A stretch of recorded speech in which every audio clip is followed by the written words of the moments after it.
ఈరోజు మా మమ్మీ బట్టు ఎక్కడ కనిపించట్లేదు, బాల్కనీలోకి వెళ్ళిందా అని అరిచేసరికి నేను పరిగెత్తుకుంటే బాల్కనీలోకి వెళ్ళి బాల్కనీ మొత్తం ఎతికాను. నాకు ఆ బాల్కనీలో ఎక్కడ కనిపించలేదు. అరే ఇది మళ్ళీ కిందకి దుంకేసిందా అని చెప్పి కిందకి చూస్తే అది కింద కూడా లేదు.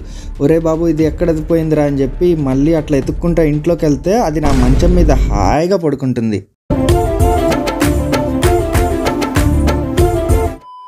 అసలు ఇంట్లో ఎవరు కోడి, ఎవరు మనిషి, ఎవరు హాయిగా బెడ్ మీద రిలాక్స్ అవుతున్నారు, ఎవరు టెన్షన్ పడుతున్నారు. అసలు చూడండి మన బట్టుగాడి రాజసం. సరే ప్రేమతో దగ్గరికి వెళ్తుంటే వీడేంటి ఇలా చేస్తున్నాడు.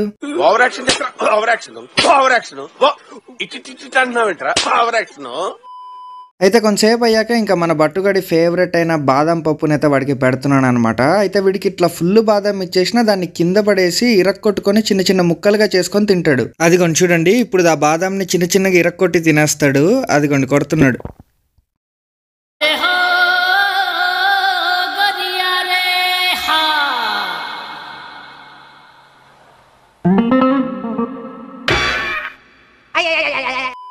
ఇంకా ఈసారి రిస్క్ ఎందుకులే అని చెప్పి నేనే జీడిపప్పుని ముక్కలుగా చేసేసాను అనమాట. సో చూడండి ఎంత చక్కగా తినేస్తున్నాడు. అవును చెప్పడం మర్చిపోయా, నిన్న ఎగ్జామ్ హాల్లో ఒక జూనియర్ ఈ ఆన్సర్ తెలుసా అని అడిగింది. ఎంతైనా సీనియర్ కదా తెలిసే ఉంటది అనుకుంది పాపం. కానీ ఆమెకి తెలియదు కదా మనకి మనకే రాదు, చదువు రాదా.